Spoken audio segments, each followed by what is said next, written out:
ఇయర్హుక్ private limited presents బందే. Written by Ashok Anand. Narrated by ఆర్జేదియా. అర్జెంటుగా 2 యూనిట్ల B negative blood కావాలి, లేదంటే తల్లి బిడ్డ ఇద్దరు బ్రతకడం కష్టం అంటూ తాపీగా సెంటర్ ఫ్రెష్ నములుతూ వచ్చి చెప్పింది అసిస్టెంట్ డాక్టర్. రక్తం అనే పదం తప్ప మరే మాట అర్థం కాక అయోమయంగా చూస్తున్నాడు పరమేశ్వరం. ఏంటయ్యా గుడ్లప్పగించి చూస్తున్నావ్? నీకే చెప్పేది అని బిత్తర మొహంతో బెదిరిపోతున్న పరమేశ్వరంపై కసురుకుంది డాక్టరమ్మ. అయ్యన్నీ నాకు తెలవకే కదమ్మా, పెద్ద ఆస్పత్రిని మా ఊరు కాడ్నుంచి దాన్ని పెనవేసుకుని ఇందాక తీసుకొచ్చాను అని తడుముకుంటూ సమాధానమిచ్చాడు. పోనీ డబ్బైనా ఉందా అని అడిగింది డాక్టరమ్మ. బస్సు ఛార్జీలకి పోగా ఓ 150 రూపాయలుంటాయమ్మా అని అన్నాడు. నువ్వు నీ కూతురు ఎక్కడైనా కట్టుకొట్టుకొని చావండి అనేసి అప్పటికే కింద నుంచి బైక్ హారన్ చేస్తున్న ఆమె ప్రియుడి కోసం అంగలేసుకుంటూ వెళ్ళిపోయింది. ఆ డాక్టరమ్మ పోతే పోని, నీకోసం నేనున్నా అంటూ పరమేశ్వరం ముక్కు స్తంభాన్ని గాఢంగా కౌగిలించుకుంది ఓ కన్నీటి బొట్టు. బీదవాడికి కన్నీళ్ల కంటే ఆప్తులెవరూ ఉండరు.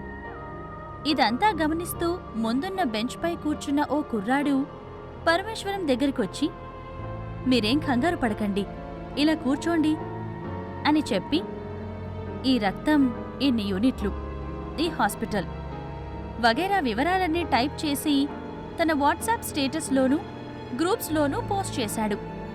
జీవితానికి చాలా పనికొచ్చే బిగ్ బాస్ షో యూట్యూబ్లో చూసుకుంటున్న ఓ స్నేహితుడు వాట్సాప్ మెసేజ్ టోన్ విని గ్రూప్ ఓపెన్ చేసి, ఎహె ఈడికేం పనుండదు, అడ్డమైనవన్నీ షేర్ చేస్తాడు అని పాపం స్నేహితుడు చేసిన దౌర్భాగ్యపు పనిని తిట్టుకుని బొడ్డు చూపిస్తూ టిక్టాక్ వీడియో అప్లోడ్ చేసిన తన స్నేహితురాలి వాట్సాప్ స్టేటస్ని స్క్రీన్ షాట్స్ తీసుకుని బాత్రూంలోకి దూరిపోయాడు.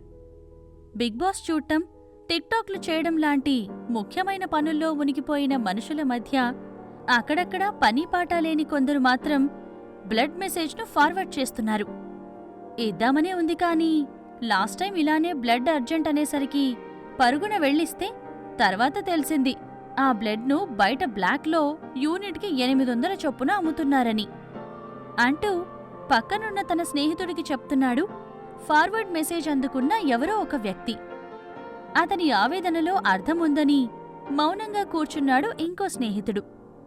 మరో స్నేహితుడి అభిమాన హీరోని నోటికొచ్చిన బండబూతులు తిడుతూ, తన అభిమాన నటుడంటే ఎంత ఇష్టమో వెళ్లబుచ్చుతూ, మా హీరో అవి చేశాడు, ఇవి చేశాడు, మమ్మల్ని ఏవేవో చేయమన్నాడు అంటూ నిన్న రాత్రి వీరంగం చేసిన ఓ డిగ్రీ కుర్రాడు ఈ ఫార్వర్డ్ బ్లడ్ మెసేజ్ చూశాడు. పాపం చాలా బాధపడ్డాడు. లేచాడు, ప్యాంటు వేసుకున్నాడు. రోడ్డు మీదకొచ్చి 4 పాల ప్యాకెట్లు కొన్నాడు. చాలా ఆవేశంగా బైక్ తీశాడు. బండి 70 స్పీడ్ అందుకుంది. ట్రాఫిక్ సిగ్నల్ దగ్గర తారసపడ్డ బిచ్చగాళ్లను చూసి దేశాన్ని తిట్టుకున్నాడు. తిన్నగా వెళ్ళి సినిమా హాలు ముందు ఆపి అప్పటికే జరుగుతున్న తన అభిమాన హీరో పుట్టినరోజు వేడుకల్లో పాల్గొంటూ పాల ప్యాకెట్లు తీసి ఆ హీరో కటౌట్పై వేసి దేశంపై తన బాధ్యతను చాటుకున్నాడు విప్లవకారుడు. కిందటేడు కూతురు ఎవడ్నో ప్రేమించిందన్న విషయం తెలిసి అప్పటికప్పుడే వేరే పెళ్లి నిశ్చయించి అబ్బాయికి ఆ ప్రేమ విషయమంతా చెప్పి మరీ పెళ్లి జరిపించేశాడు పరమేశ్వరం. నిండా 16 ఏళ్లైనా నిండకుండా అప్పుడే శిరీషకి పెళ్ళేంటా అని ఎవరోగాని ప్రశ్నిస్తే 16 ఏళ్లకి ప్రేమించొచ్చుగాని 16 ఏళ్లకి పెళ్లి చేయకూడదా అన్న పరమేశ్వరం లాజిక్కి నోరు మెదపలేకపోయారు మిగతా వాళ్లు. శోభనం గదిలో ఒక మాటైనా మాట్లాడకుండా కనీసం బెదిరిపోతున్న శిరీష మొహం వైపు ఒక చూపైనా చూడకుండా రాగానే లైట్ తీసేశాడు. వెంటనే భుజంపై చెయ్యేసి బయట తీసేశాడు ఆ నిస్సహాయురాలి భర్త. శిరీష చూడ్డానికి వేపపుల్లలా చాలా సన్నగా, సరిగ్గా 30 కిలోల బరువు కూడా లేకుండా ఉంటాది. శిరీష ఆ నొప్పిని భరించలేక ఏడవడం మొదలుపెట్టింది. ఆ ఏడుపు తన భర్తకి అంతకంతా సుఖాన్ని, కసిని పెంచుతుంది. అరుపులు ఎక్కువయ్యేసరికి మెల్లగా లొంగబర్చుకోగలిగాడు. ఎన్ని శోభనాల అనుభవమో మరి. ఆ చీకటే సాక్షి. గది బయట దూరంగా కూర్చొని మూలుగుతున్న వీధి కుక్క అరుపులో శిరీష పక్కటెముకలు చిదిగిపోతున్న శబ్దం ఏకమైపోయింది. శ్మశానంలో ఉండే నిస్తేజాన్నంతటినీ ఆమె రొమ్ము స్థనాలు అరువు తీసుకున్నాయి. వ్రేలాడుతున్న ఆమె కనురెప్పల సంజ్ఞలతో ఆ గది మొత్తం వైరాగ్యాన్ని పులుముకుంది. నేనింత కష్టపడినా నీకు రక్తస్రావం కాలేదేంటి? నువ్వు కన్నపిల్లవు కావు అని పొద్దున్నే శిరీషను చావబాదడం మొదలెట్టాడు పాతివ్రత్య సంఘానికి ప్రెసిడెంట్ అయిన ఆ భర్త.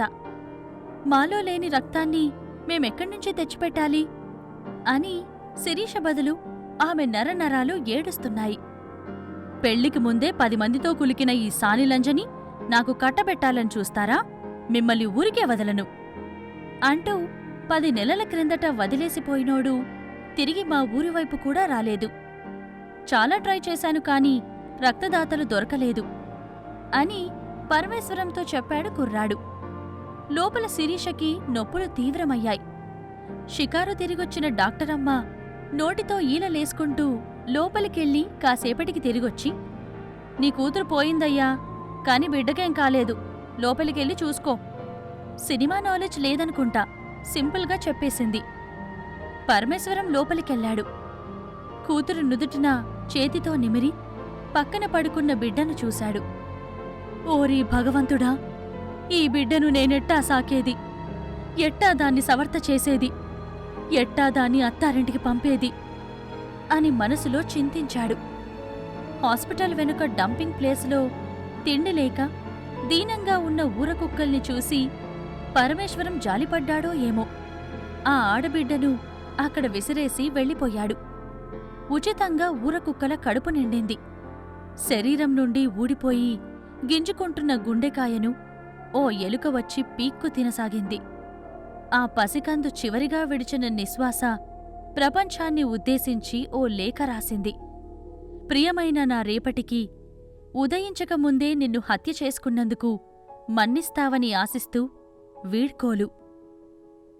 This has been a Earhook Private Limited production of Bande, written by Ashok Anand, narrated by R.J. Diya. Producer, Earhook Private Limited. Production copyright 2022 by Earhook Private Limited.